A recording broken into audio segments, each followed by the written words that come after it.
Hey, chat, what's the word, man? We back with another one from my man, Mr. Ballin. Let's hit that like button, man.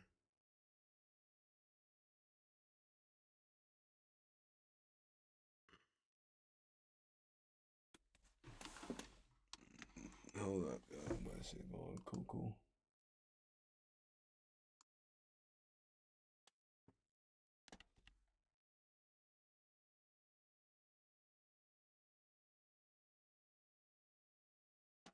Bro, what the hell, bro?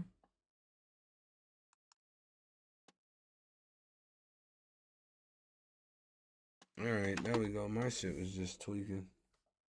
I done refreshed my shit. But like I said, man, we back with another one from my man, Mr. Ballin.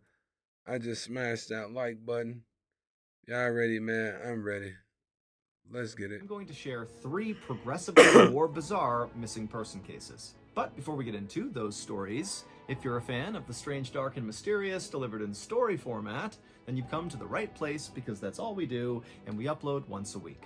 So, if that's of interest to you, please tuck the like button into their bed and read them a bedtime story, and then when they ask you for a glass of water, say, no problem, go get them a cup of water, and then when you come back, dump it on their stupid face. Also, please subscribe to our channel and turn on all notifications so you don't miss any of our weekly uploads. Okay, let's get into today's stories.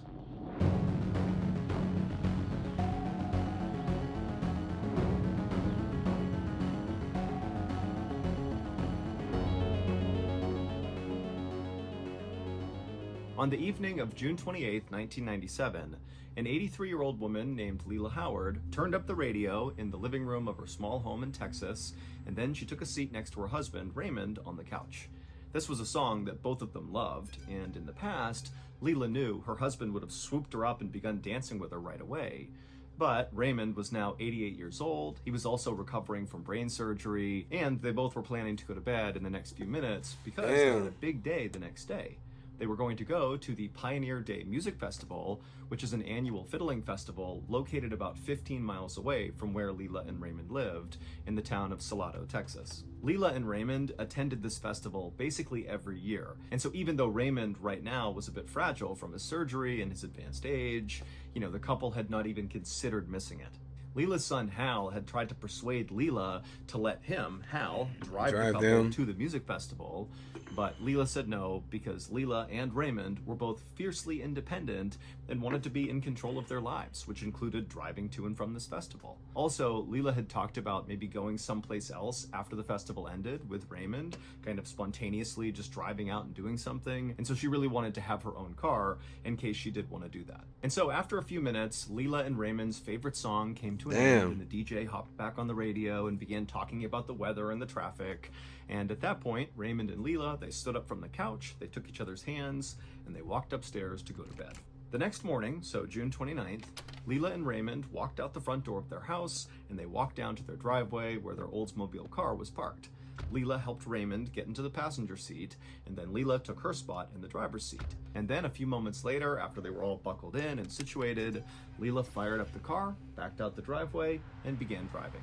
That evening, Leila's son, Hal, decided to swing by Leila and Raymond's house to check in on them and see how the festival went. And so at about 5 p.m., Hal got to their house. That's crazy because they usually don't be having the real pictures Leila and shit. and Raymond's car, the Oldsmobile, was not in the driveway. And so Hal thought that was pretty odd because by now they should have been back from the festival. In years past, they would always get home by about 3 p.m. at the absolute latest because they didn't like staying out late. And so it just seemed odd that they were not back by now. But at the same time, Hal knew that Leila had been thinking about maybe going out and doing something spontaneous after the event was over. And so he thought, maybe his mom and Raymond were out driving around somewhere and they'd be back later. But just for good measure, Hal did park the car and he walked up to the front door of the house and he did knock. But when there was no answer, he thought, you know what, I'll just go home and come back in a few hours and check in on them at that point. And so, a few hours later, at 8 p.m., Hal drove back to Leila and Raymond's house, and when he got there, he saw their car was still not back yet.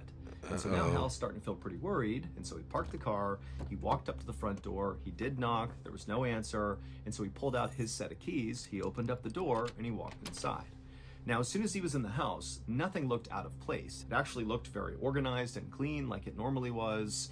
But as he walked around looking for some sign of where Leela and Raymond were, all he could find was on one of the beds there were all these neat stacks of clothes that were laid out as if somebody was getting ready to pack but didn't finish packing. And so it just seemed like something's off here, something's not There's right. not a real This doesn't footage on seem this one, like you They guys. just went out and did something spontaneous. Something must have happened at the festival. That's why they're not back yet. And so kind of in a panic, Hal ran outside and he called the police. And after reporting Leela and Raymond missing, he actually began calling news stations and telling them, can you please put out my mom and Raymond's picture because they're older and they're missing, I need your help. And in fact, that night, those TV stations did begin putting out all these reports about how Leela and Raymond were missing and for people to be on the lookout for them and their car.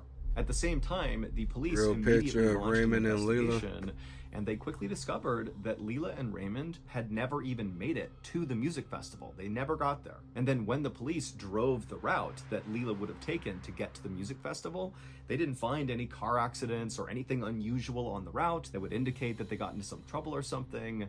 You know, they checked their phone records and Leela and Raymond had called nobody. There was no action on their credit cards, and so they hadn't bought anything. And the police would send out all these missing person reports to police officers all over the state of Texas, and nobody reported seeing anything or hearing anything. That is, until 3 days later on July 2nd. On that night, a police That officer shit was going in a little down, town chat. in Arkansas, located 500 miles away from where Leela and Raymond lived, this police officer was driving down the road when he spotted an Oldsmobile that was driving with its lights off. And so the officer pulled the car over and he ran the license plate, and it came back as belonging to Leela and Raymond. But you got to remember that this police officer was in Arkansas, and so he had not received any updates about this missing couple. All those TV broadcasts and all the missing person alerts that were getting sent out all over the place, those were really only happening in the state of Texas. And so this officer has no clue that Leela and Raymond are missing. But he runs the plate, he sees it belongs to Leela and Raymond, and he goes up to the driver's side window, and he looks inside, and he sees Leela and Raymond. Leela's driving, Raymond's in the passenger seat, and they look like a really happy older couple. And the officer would say to Leela, hey, you're driving with your lights off. And Leela would say, oh my goodness, I'm so sorry. You know, we were driving in Texas, and we got lost, and I just didn't notice. I'm really sorry. The officer believed her and felt like these were good people who just made an honest mistake, and so he just flicked her lights on and said, I'm going to give you a warning, no big deal, no ticket, but be careful with your lights. You got to make sure those are on at night. And Leela said, thank you very much. You know, of course, I'll be very careful with my lights. And then actually the officer gave Leela directions on how to get back to Texas from Arkansas. And then he got back in his cruiser, and then he watched as Leela and Raymond pulled onto the main road and then disappeared into the darkness. The police officer in Arkansas who pulled them over would eventually put it together who he had pulled over, and at that point, Arkansas would get in on the search for Leela and Raymond. But for the next 2 weeks, despite having both states aggressively searching for this couple, nobody could find them. That is until July 12th, so that's 10 days after Leela and Raymond got pulled over by that cop in Arkansas. On that day, these two young boys were walking by a small stream in a town called Hot Springs, Arkansas, when they began to smell a terrible smell. They would end up telling their parents, who would come back to the stream and they'd smell it too, and they would end up alerting the police, and the police would come out and they would search that entire area, and they would find Leela and Raymond's Oldsmobile at the base of a 25-foot cliff, and inside the vehicle were Leela and Raymond, and they were both deceased. It looked very much like Leela and Raymond had driven off this cliff and they had landed down below. Man, rest in peace to Ms. Leela and Mr. Raymond, man. She should just let her son, man, go ahead and drive them to that little festival, man. Rest in peace, Miss Leela and Mr. Raymond, man. And that's what killed them. But when investigators went up to the top of that cliff, there were no skid marks on the cliff itself, which meant Leela, who was driving, never hit the brakes as she went over the cliff. Nobody knows why Leela and Raymond abruptly left their town and drove hundreds of miles into Arkansas instead of going to their favorite music festival, although their family members have speculated that it could be because Leela and Raymond had declining cognitive function. Yeah, that was They old basically timers didn't and know shit. what was going on, and that's why it happened. But the reason this story is in this video is because this story about Leela and Raymond is what inspired a very, very famous song from the late 1990s. It's called The Way by Fastball, and for copyright reasons, Miss we can't Hazel, play it how's for it you, going? How's but it going? I'll sing you a line and see if you can remember this song. Where were they going without ever knowing the way? Anyone can see the road that they walk on is paved in gold. It's always summer, you'll never get cold. You'll never be hungry, you'll never be old and gray. Boom, there you go. If you know the song, now you know it's got a pretty Real intense pictures backstory. of Miss Leela and Mr. Raymond. Rest in peace, Miss Leela and Mr. Raymond. Thank you to BetterHelp for sponsoring today's video. After getting out of the military at the end of 2017, the transition from military life to civilian life was so overwhelming that it sent me spiraling into a deep depression. Luckily, before I did anything rash, I took my family and friends' advice and sought out a therapist. And my therapist quickly identified that a lot of my depression stemmed from things that I couldn't change. And so my therapist not only showed me this kind of truth to my life, but they also helped me reframe the way I think about those triggers. And eventually, their help allowed me to accept the past and just move on. And so this was a huge turning point for me because it showed me therapy actually works. Now, therapy is not a one-size-fits-all solution, but if you're struggling right now and you don't know what to do, consider giving therapy a try. And a great Yeah, therapy no, Mr. platform Baller, to I try, ain't especially struggling, for man. folks Life who have good, never gang. used therapy before, is BetterHelp. BetterHelp is a highly reviewed online therapy platform, which means you can get the help you need right from the comfort of your own home. Get matched with a BetterHelp All right. therapist after I filling out appreciate a it, brief Miss survey Hazel. online, and I'll then it's probably up have to you check how that you later, communicate 'cause with your after I'm therapist, done with whether that's this, through messaging or I'm video probably or gonna phone take call mine or to some bed. Where the combination. hell is that You can chat also phone switch at? your therapist at any time at no additional Okay, charge. bro. Join over 4 million people who Oh have shit, used hold on, BetterHelp chat. and start living a healthier and happier life. Visit BetterHelp.com That shit done put us on the Discord, bro. or just click on Mr. My Ballin bad, during the my sign-up bad, chat, process my for a bad. special discount on your I didn't first mean to month do of that. BetterHelp. Okay, back to the stories.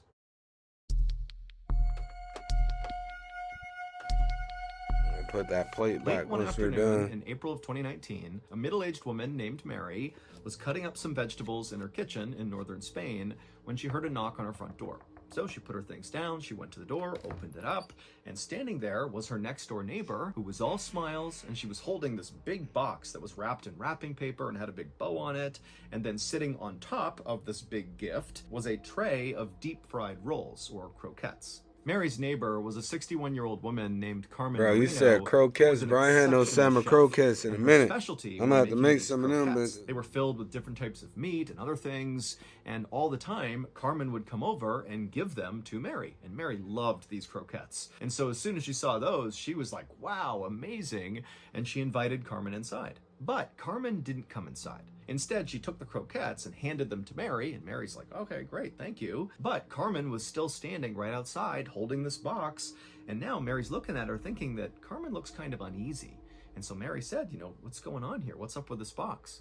Carmen was silent for a second and just kind of held this box out, at which point Mary realized, okay, so she's trying to give me this gift. And so Mary reached out and took this huge present, and she was like, thank you, Carmen. Like, what is this? What's going on? And Mary, when she looked at Carmen, she could tell Carmen's face was now bright red. She was very she embarrassed. just gave about her a something, body or knew some whatever shit. she was going to say. And so Mary just waited for Carmen to speak. And so eventually she would clear her voice, and then she would say, Mary, this is really embarrassing, but I need you to hold on to this box for a little bit. It contains my sex toys, and I'm having company over at my house, and I'm just worried that somehow they're gonna find these things. Mary was so caught off guard by what Carmen was telling her that she just started laughing. But Carmen didn't join in on the laughter. She just kind of looked down like she was totally mortified. Mary stopped laughing because she felt all right, I guilty, can't and look then at it Carmen right kind of now. elaborated I'm on why she had this huge I'm on box my, of sex toys.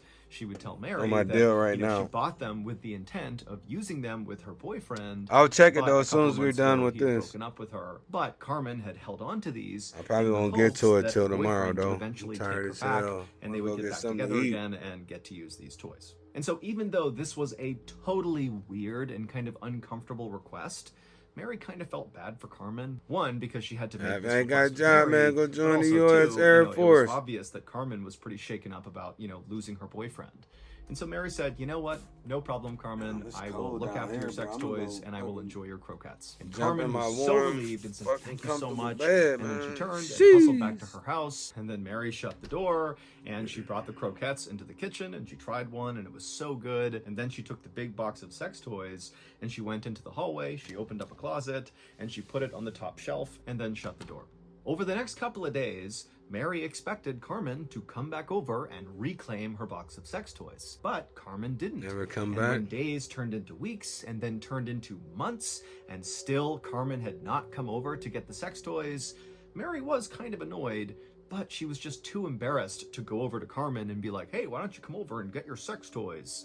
And so Mary just decided she would leave it alone and not talk about it, and if ever Carmen wanted them back, she could have them, but if she never asked for them again, Mary didn't care. She would just eventually throw the box away, and that would be it. A few months later, on September 29th, 2019, so we're talking about Let's 6 see what we months or got, so chat. from when the sex toys were first brought over to Mary's house. Well, on this day, Mary was kind of doing chores in her house when she began to smell a really bad smell coming from the hallway closet where the box of sex toys were. And so Mary opened up the closet, and for sure, she could tell the bad smell was coming from this that closet. box. And so she started by smelling the shoes that were towards the bottom of the closet to see if maybe she had stepped in something gross, but they were all clean. And then eventually she reached the sex toy box. She pulled it down from the top shelf, and it had never been opened. You know, it's still wrapped, but she just smelled the box and she immediately recoiled because that had to be where the terrible smell was coming from. It was coming from this box. And so Mary was totally repulsed at the idea that these sex toys gave her smelled body horrible, parts? but she carried the Don't tell her she gave this lady body parts in the box and told her to hold on to it. But if she's smelling that smell, that's the only thing it can box be. into the kitchen and set it down, and she thought, you know, is this a horrible betrayal of my friend's trust if I open up this box and look at her sex toys? But Mary ultimately was like, you know what, Carmen has not come back for this thing. I'm opening this up because I need to know what's making this smell. And so Mary went over and got a pair of scissors and she cut off the wrapping paper, and then she opened up the box, and inside was like this big thing that had been wrapped in tinfoil. So all you saw was tinfoil. And so Mary, she reached down and kind of began to peel back the tinfoil. And it was kind of sticking to Somebody whatever hid was in under it. there. But eventually, after she kind of yanked on it, she pulled the tinfoil off. That's and what I'm when she going saw with. what was in there, she began screaming and ran outside and called the police. It would turn out Mary's neighbor, Carmen, who owned the box of sex toys, well, her boyfriend didn't just break up with her a couple of months before she brought the sex toys over. No, her boyfriend, who was a 67-year-old man named Jesus Baranda, he went missing around the time that supposedly Carmen shit. and her boyfriend broke up. And so naturally, Jesus' family began looking for Jesus, and when they couldn't find him, they called the police. And eventually the police called Carmen and said, hey, you were dating Jesus around the time he went missing. We're gonna need to come to your house and search it.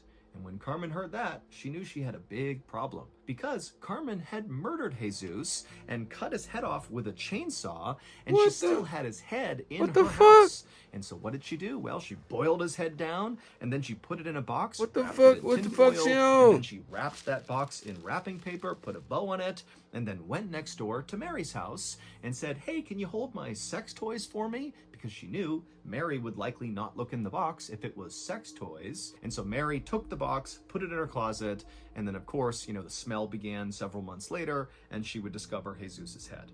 Carmen was convicted of murdering her boyfriend, and she was sentenced to 15 years in prison. Real pictures Police of were Carmen never able to after she locate got the rest of sentenced. Jesus. Woo. All they had was his head. But there's a running theory that Carmen Real may have police used the pictures rest of her of her boyfriend's body search of and her ground house. it up and then baked him into her croquettes that she gave out to people like What Mary the- and other people in her neighborhood.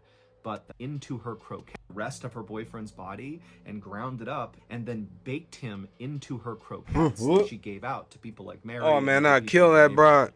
But that's just a theory. She give me some human meat in my croquettes, bro. She gonna die. Word to the dead. On the evening of June 24th, 1986, a 10-year-old boy named Juan Pedro Martinez Gomez bounced around in his seat and smashed his toy cars together in the cab of his father's big red tractor-trailer truck. Juan was so excited he could barely sit still. He always wanted to go for a ride in his dad's big truck. His dad was a long-haul trucker, but his dad always said no.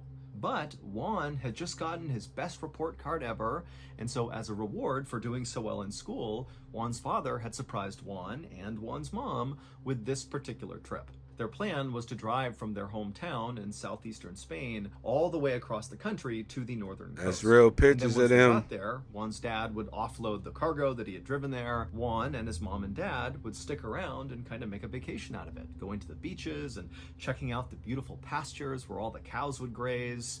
I mean, Juan was super excited.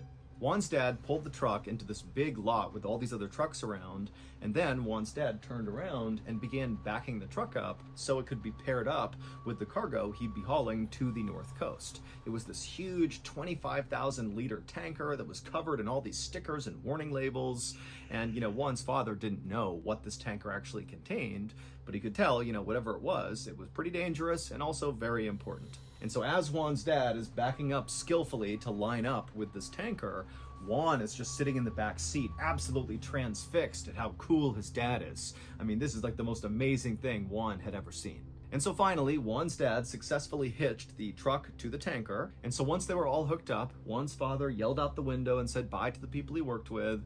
And then Juan's father put in Juan's favorite tape cassette into the stereo and turned the music up. And then he turned onto the road and began making his way toward the highway. Juan's dad would drive basically all night, and Juan and his mother would basically sleep all night. But they would wake up at about 5 a.m. when Juan's father pulled into the parking lot of a diner that was located just north of the city of Madrid, Spain. They were making great time, so Juan's father told his family they could take their time eating. When the family did finish their meals, they got up and began walking out towards the truck, and little Juan, he turned around and he waved to the waitresses, and they all waved back. And then the family climbed back into Juan's father's truck, and then before long, Juan was curled up in the back seat trying to fall asleep again as his father merged onto the highway and began heading towards the stretch of mountain road called the Somosierra Mountain Pass. About 40 minutes later, a man who was also driving in the Somosierra Mountain Pass was just driving along when suddenly a huge red tractor-trailer truck came barreling toward him from behind, shining their lights into his car. And so this man, he sees this truck approaching so quickly, and he tried to get out of the way, but there was nowhere to go, and the truck wasn't stopping. It was honking its horn, and the truck smashed into this guy, which sent his car careening off the road, but luckily it did not tumble all the way down the mountain. And so this guy's car comes to a stop on the side of the road, and the guy, he kind of comes to, and he feels himself. He's worried he's got a serious injury. He did find a little blood on his head, but overall he felt he was okay.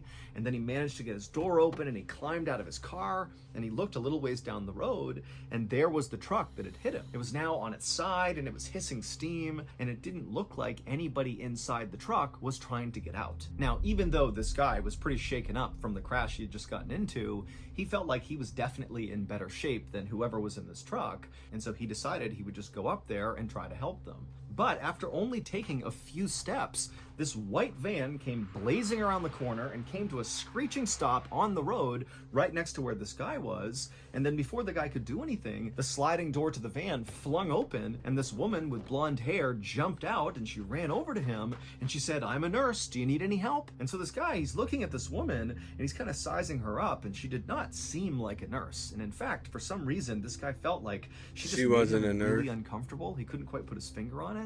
And She then wasn't he a looked nurse. past this woman at the van, and he saw the driver looked oddly similar to the woman, except it was a man who was driving, but he also had very bright blonde hair, and he had these striking blue eyes that really stood out even from a distance. And then in the passenger seat of this van was this elderly woman who was just staring daggers at this guy who's now talking to this nurse who's right next to him.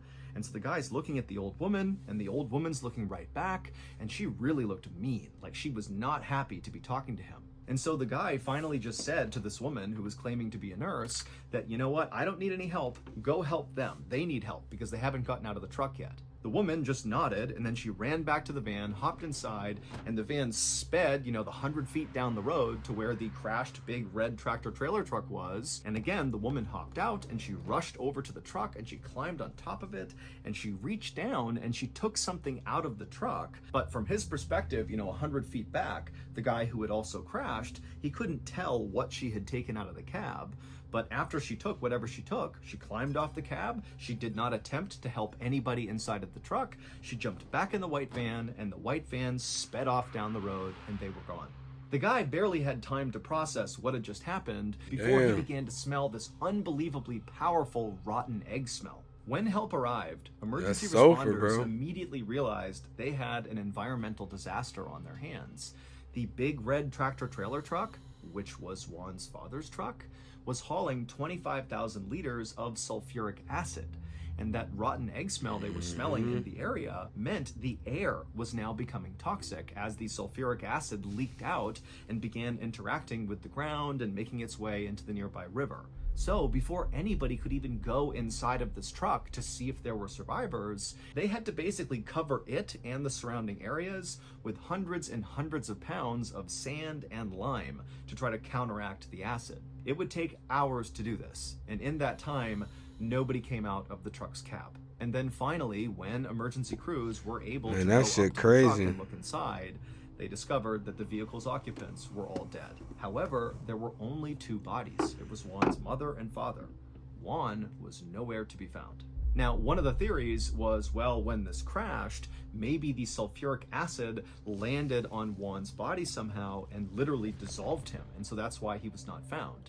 But that's not possible because it would take much, much longer for sulfuric acid to totally eat away someone's body. And the body would have to be fully submerged in the acid the entire time. So that could not have happened. Rescuers would search the entire area deep into the woods in all directions, looking for signs of this child, but there were none. And when investigators attempted to recreate this accident to try to figure out what actually caused it and why it happened, what they would learn would only confuse them more. Juan's father's truck had nothing wrong with it mechanically, meaning the brakes weren't messed up, the accelerator wasn't messed up. There really was no reason why this truck should have crashed unless it was intentional. That's the only way this could have happened. Also, the truck contains something called a tachometer, which registers every time the truck slows down or stops. And when investigators looked at the record from this tachometer, they discovered that Juan's father had slowed down or stopped 12 different times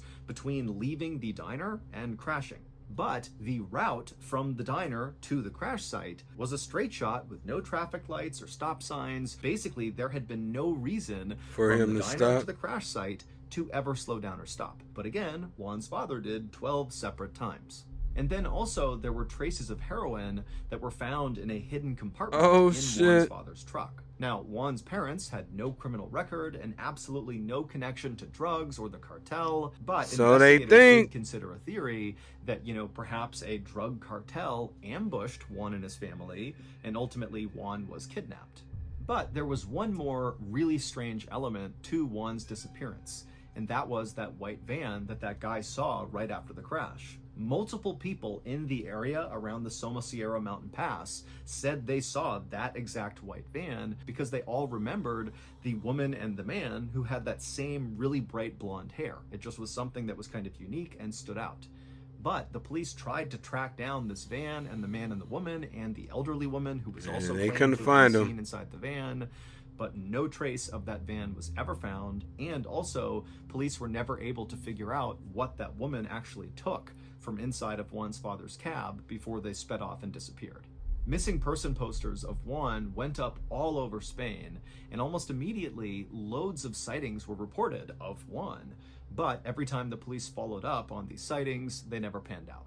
Interpol, which is a major international police organization, called Juan's disappearance one of the strangest disappearances in all of Europe. 1 year after the crash, so in 1987, a driving instructor in Madrid, Spain, was filling out some paperwork in his office when he heard a knock on the door. When he answered the door, he found there was this elderly woman who appeared to be blind, and with her was a young boy who appeared to be about 11 years old. The driving instructor asked them, how can I help you? And he watched as the elderly woman turned and whispered something into the little boy's ear, and the driving instructor, he could hear her whispering, but he couldn't understand what she was saying. It sounded like a foreign language. And in fact, it would turn out they figured out she was speaking Farsi, which is the language spoken in Iran. The fuck is that? The little boy listened to the elderly woman, what the hell and then that? after hearing what she had to say, he turned to the driving instructor and he asked in perfect Spanish, "Where's the U.S. Embassy?" The instructor gave them directions, and then the little boy nodded, and then he and the elderly woman, they turned around, they grabbed each other's hands, and they began walking away. They went to As the they U.S. walked Embassy. away, the driving instructor, he just couldn't help but feel like there was something oddly familiar How about about these that two little people. boy? And so he flagged them down, and he said, "Come back for a second." And so the boy and the woman, they came back, and the driving instructor, he asked the boy, he said, "Do you live in Spain? And if you do, how long have you lived here for?" And when he asked the boy this, the boy immediately looked really afraid and just didn't say anything and kind of just stepped back like this, like he wasn't going to answer. And then the elderly woman, she turned and she whispered something else into the boy's ear. And then after she was done talking, the boy kind of settled down and he looked at the driving instructor and he said, 6 months. And for some reason, at this exact moment, the driving instructor realized why this boy seemed so familiar. He remembered seeing him on all those missing person posters all over the place. And so the driving instructor, he couldn't remember the boy's name. And he goes, "Hold on a minute." He turns and he runs inside of his office and he finds one of the posters that said, And he Juan come back Pedro and they Martinez gone. Gomez. He grabbed it and he ran back out to show it to them and be like, "Hey, they're looking for you." But when the driving instructor came back to the front door, the boy and the blind old woman were gone. And so the driving instructor, he stepped out, he's looking around, he's yelling out for them. They were gone. Now, it's important to understand that to this day, no sightings of Juan have ever been confirmed, and that includes the driving instructor who claimed to have seen Juan. But to this day, Juan's body has never been found, he's still missing, and his case is still unsolved. Juan's somewhere grown as hell right now. If you didn't hear the huge announcement we made, Alright, chat. Man, y'all let me know y'all thoughts, man, in the comment section. I had to find something to do. I couldn't find none of my other stuff right now, but man, I catch y'all on the next one. I hope y'all enjoy that. Man, I most likely see y'all tomorrow morning. I will see you guys tomorrow morning. Y'all have a good day, man. I'm out.